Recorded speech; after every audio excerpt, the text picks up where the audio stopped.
your referee, Howard Foster.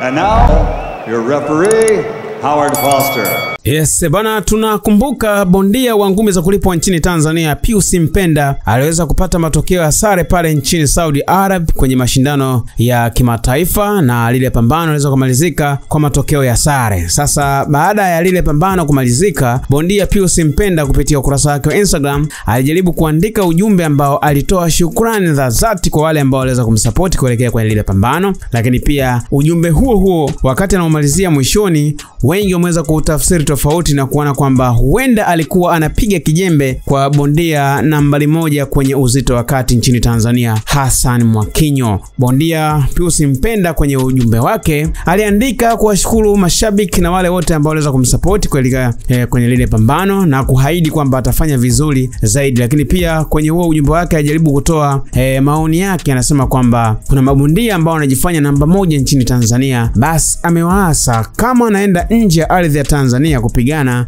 basi wahakikishe wakifika kule wanafanya vizuri zaidi, huku wakiliwakilisha taifa la Tanzania na sio kujigamba kwenye baadhi ya maeneo. Sasa ule ujumbe, baadhi ya mashabiki nikisoma comment kwenye ile article ambayo ameandika Pius Mpenda, wengi wamempongeza, lakini pia wamemuonya kusema kwamba huenda wa ujumbe mwishoni aliomalizia kwa nia ya kumchokoza Hassan Mwakinyo. Nikukumbusha tu kwamba siku kadhaa zilizopita Pius Mpenda alijaribu kuonesha nia yake ya kutaka kuzichapa dhidi ya Hassan Mwakinyo, jambo ambalo wengi walimkemea na kusema kwamba kwa kiwango chake kwa sasa bado hana uwezo wa kucheza na Hassan Mwakinyo. Kwa sasa baada ya kumzuia, nadhani sasa bado ana ile kitu ya kutaka kucheza naye, kwa sababu hata wakati ule kwenye mahojiano yake alikuwa anaonesha shauku kubwa ya kutaka kuzichapa na Hassan Mwakinyo baada ya kucheza mashindano kadhaa, baada ya kucheza mapambano kadhaa ya nje ya ardhi ya Tanzania, hususan lile pambano ambalo alicheza nchini Australia alipopata ubingwa wa WBC in Pace. Kama sikosei, takwimu zangu ziko hivyo. Sasa huu ujumbe ni kusomee na nitakuja kusomea comment mbalimbali ambazo watu wameziandika wakihusisha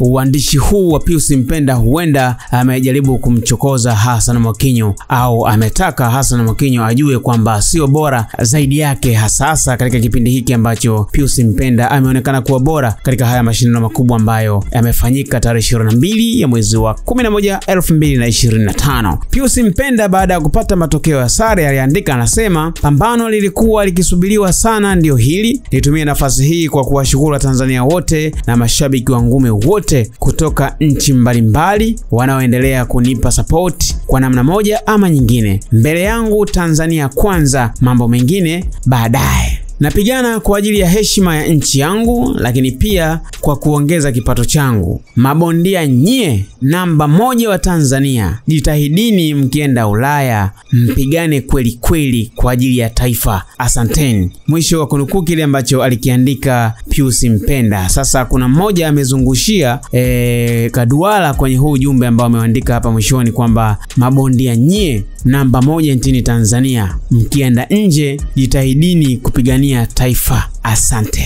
Sasa kwenye comment mbalimbali akajitokeza Peter Chafuri, anasema kaka, mimi nimeona pambano lako, kwa kweli umejitahidi sana na Mungu akubariki, umeonyesha kweli nguvu kazi na nimekubali muziki wako mzee, unapiga kama Mike Tyson. Lakini hapa mwishoni ulipoandika, mimi dhahiri shahiri naona kama unamchokoza Hassan Mwakinyo kwa sababu ndio namba 1 nchini Tanzania na wengi tunafahamu hilo, lakini wewe kwako kama hujui namba 1 wa Hassan Mwakinyo. Ni kuonye tu ndugu yangu, licha ya kupata mafanikio makubwa kwenye pambano lako, lakini bado huna uwezo wa kupigana na Hassan Mwakinyo. Hassan Mwakinyo ni level nyingine. Huyo bondia uliyepigana naye kule Saudi Arabia, ungekutana naye hapa, angekutana na Hassan Mwakinyo, angepata matokeo ya mapema sana. Lakini big up, umecheza vizuri, upunguze mdomo wa kwanza kwa diss wakubwa zako. Mwisho wa kunukuu kile ambacho amekiandika mdau kwenye comment kwenye hili ambalo Pius Mpenda amelizungumza. Lakini pia mwingine akajitokeza Bantu, anasema hongera sana champion, umefanya kazi nzuri, keep pushing bro, umepambana sana. Sarai anasema kaka, wewe umecheza pambano lako vizuri, tumeona na tunaamini lile pambano umeshinda, sema uzawa ndio ambao umempa nafasi ya kupata sare lile pambano. Lakini pia kuna baadhi ya makosa ulikuwa unayafanya, kwa sababu ungekuwa makini pengine lile pambano angelimaliza mapema sana. Lakini acha kuwachokoza mabondia wakubwa, wewe bado mdogo, endelea kutoa heshima kwao ili mambo mengine yaendelee. Teresia anasema, ndugu yangu, humwezi Hassan Mwakinyo, wewe pigana na levu zako, lakini kwa Hassan Mwakinyo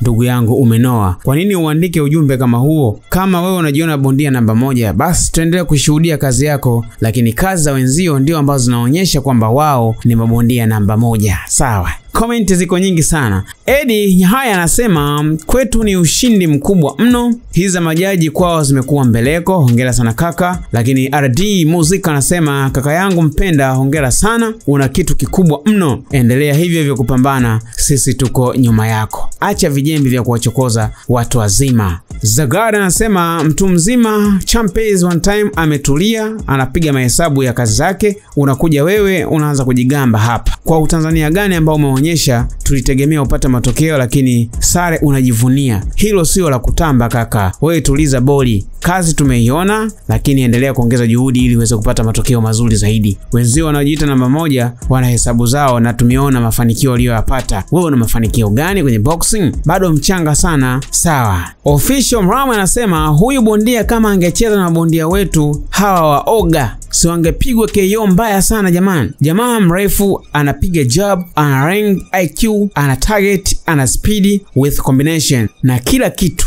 Ila akakutana na bondia mwenye mazoezi makali, uliyekamilika kila idara na mvumilivu. Hongera sana kwako Pius Mpenda, kazi tumeiona. Sawa, comment mbalimbali ambazo nimekusomea na zingine nyingi ambazo zipo, ukienda kwenye ukurasa wa Instagram wa Pius Mpenda utaona namna ambavyo anaendelea kupokea pongezi kwa lile pambano, jinsi ambavyo lilichangamka. Tumeona kweli kila kitu kiliweza kujitokeza pale na alipambana sana, lakini pia kwenye ujumbe ambao watu wanasema huenda amemgusia Hassan Mwakinyo kujiita namba 1 nchini Tanzania. Wewe kwa upande wako ulikuwa una maoni gani kwa hiki ambacho amekiandika Pius Mpenda kwa kuwaasa mabondia ambao wanajiita namba 1 nchini Tanzania, wakipata nafasi ya kwenda kucheza nje waweze kulipigania taifa? Much taller Mexicans, good body shots. You know, you can't just stay in one height. You're bound to get timed. Well, Sergio, you talked about this before, that Mexican style is getting a little more culture, but Zurdo Ramirez kind of leading the way. It's not just, I'm tougher than you are, I'm going to outwork you. It's a little more refined. So I guess he's got a hard head. Hard head, yeah. Or he wants a hard head. He's praying for one. Couldn't jump up and hit you. Frazier made a career out of that. Yeah, you got to make sure that you're not getting punched in the temple there, right? It's not going to bring the same weight as, say, a Brian Norman and Haney, but yes, I agree with you. He's looking for the knockout, both fighters too, so don't expect that one to be different. The crowd really pulling for Pius Mpenda, who's giving him something to cheer about here in round 2. Yeah, such a tall fighter like that, jab to the gut of a much smaller opponent.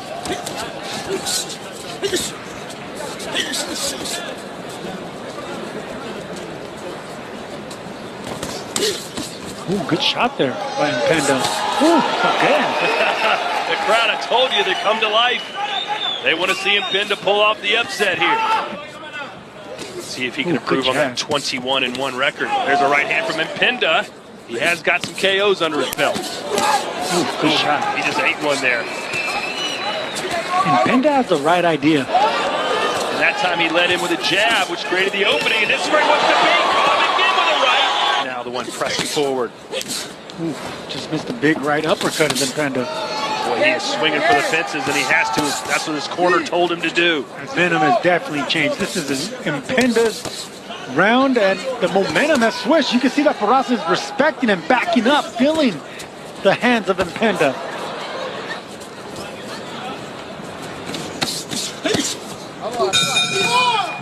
And that will do it as Porras bounces off the ropes. Ladies and gentlemen, after 6 rounds of boxing, we go to the judges' scorecards, and all 3 judges, Mike Ross, Mike Fitzgerald, and Pavel Hennick, are in agreement. They all scored the same, 57-57. This bout is a unanimous draw. Your referee, Howard Foster. And now, your referee, Howard Foster.